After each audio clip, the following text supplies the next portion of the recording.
Ho,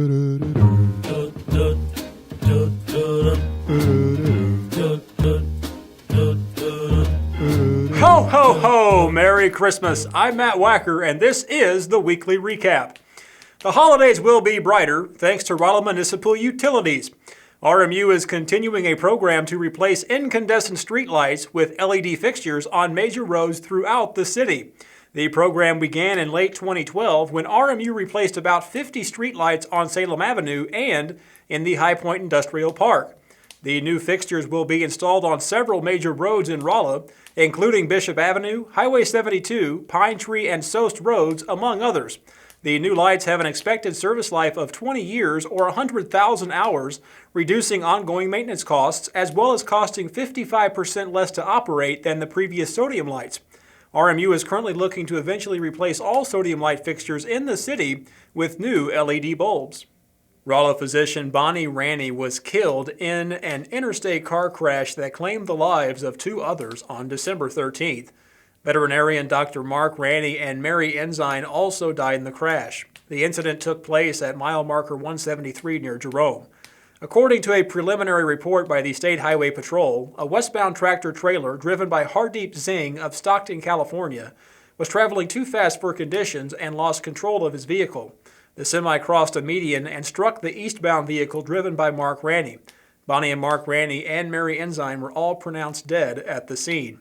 Singh suffered minor injuries but declined treatment. Dr. Bonnie Ranney had practiced family medicine in Rolla since 1987, most recently at Your Community Health Center. Mark Ranney was a veterinarian at Bishop Avenue Veterinary Clinic.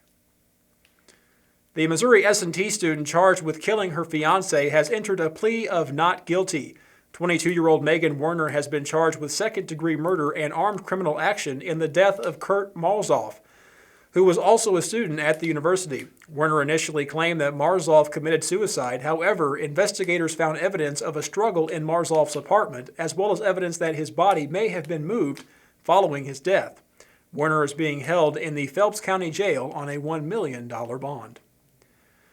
Missouri S&T students slept outside recently to raise awareness for Rolla's homeless. The event, Sleep Out for the Homeless, was hosted on the Havener Center lawn by members of Phi Beta Sigma and Kappa Alpha Psi, as well as a division of the faith-based organization Hope, Inc. PCRMC reports an average of 10 to 12 homeless individuals in their emergency room each month, while the Rolla Public School System and Missouri S&T both report students classified as homeless. Jonathan Finch is a lecturer in philosophy at Missouri University of Science and Technology. He recently published a new book titled A Crisis of Belief, Ethics, and Faith, which examines the process of building personal ethics in a changing society. Lee Mentink spoke with Professor Finch about his work. Matt, I'm here with Professor Jonathan Finch at MS&T. We're talking about his new book. So a lot of people think that philosophy is elusive and sort of out there, but you found a way to bring it down to practicality for people's individual lives. Tell us a little bit about what's in your new book. It's an approach to how to form beliefs in general on any subject, right, and then in particular on how to do it in ethics. So you can learn to create, right, your own individual set of beliefs, your own individual set of values, your own individual ethic. It's a lot of fun, and it's one of the probably the biggest freedom we actually have is to form your own opinions. And this is how to go about doing that, right? Your own views on matters, and have justification and reason and evidence for why you think this way, so you can support it if questioned. Yeah, and apparently one of the main points of your book is about that individualization of belief systems and how that you can change that. It's allowed. Oh, yes, right. No, one of the things you have to be, especially as things change so rapidly today, information changes, evidence changes. So if you base your belief on the evidence and the interconnectedness of evidence, then when that evidence changes, you're prepared to change your beliefs, right? And you're in a much better position than taking a stab at it when you're young and then calling that your belief the rest of your life, right? It's hard to get that correct. So the more we can move around on these, the better position. And our beliefs have a lot to do with how we live our lives. So if those are out of whack a little bit or out of touch with reality, it'd be hard to live your life. So the more you can revise these things and get them in touch with what's actually going on, the more effectively you can do what you want to do. So you're arguing that people's philosophy and their beliefs has everything to do with the way they live their daily life. Oh, sure. Oh, well, not everything, but most things do. Right. Yeah. Oh, absolutely. These are how we self-identify.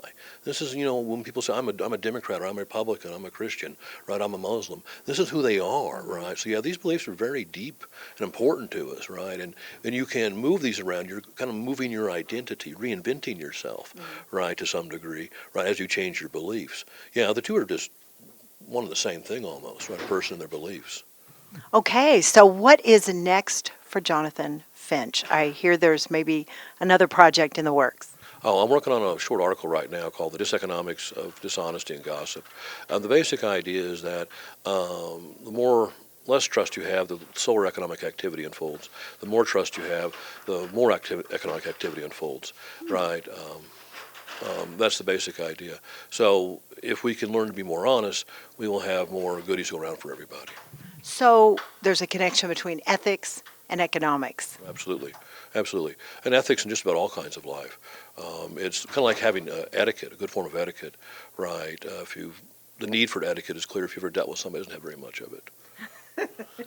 You don't notice it till it's gone, sort of thing. Right, but when it's gone, it's like, wow, this is horrible, right? Yeah, so no, it's a vital part of a civilized existence. So where can our viewers find your new book? Oh, Amazon. Amazon's got it. Right, just go on there and type in the title, my name, and it'll pop right up. All right, well, we thank you for talking to us. You heard it here, Professor Jonathan Finch. Back to you, Matt. Finch's book is available for purchase on Amazon. 60-year-old Joan Humphrey of Salem was killed in a two-vehicle crash on December 14th. According to the State Highway Patrol, Humphrey was driving northbound on Highway 19 when her vehicle crossed the center line and struck a southbound U-Haul driven by 35-year-old Brian Smith of St. Charles. Humphrey's car traveled off the road and overturned. Humphrey was not wearing her seatbelt. St. James Police Chief Ron Jones, Officer Tony Gray, and Sergeant Chris Pigg were presented with the Police Life-Saving Medal at the monthly St. James City Council meeting on December 14th. The men were honored for their efforts in saving the life of a man who was having a seizure. The officers received a call about the man lying in the street, and upon arriving at the scene, found him not breathing and quickly administered CPR. Today, the man is alive and recovering. December 15th was the first day that individuals could declare their candidacy for local elected office. As of this report, incumbent Bradley Neckerman is the only person to file for city prosecuting attorney. Two candidates have filed for the municipal judge office, incumbent James Crump and challenger Paul McMahon. Two others have filed for the Ward 1 council seat, incumbent Monty Jordan and challenger Michael Doan. 5 other city council incumbents have also filed for re-election. Candidates have until January 19th to add their name to the April 5th ballot. The Rolla Fire Department has named a new assistant fire chief. Jeff Breen has worked for the city of Rolla since 1994 and will assume his new role beginning January 3rd. Breen was chosen from 4 other internal candidates. Current PCRMC CEO John Dimbo will be stepping down from his position at the end of the year. Ed Clayton is the current Chief Financial and Chief Operating Officer of PCRMC. He has been selected as the hospital board's new CEO. Clayton has been with PCRMC since 2001. According to a report by the State Highway Patrol, a teen driver apparently fell asleep at the wheel, rear-ending an IH tractor on the morning of December 19th. The crash occurred on westbound I-44 at mile marker 119. 19-year-old Trenton Vaughn of Conway was seriously injured and taken to Cox South Hospital in Springfield. The operator of the tractor was unhurt. Vaughn was not wearing a seatbelt in his pickup. Cheers to you and yours for a wonderful Christmas day, and I'll see you next year on the Weekly Recap. Mele Kalikimaka is a thing to say on a bright Hawaiian Christmas day.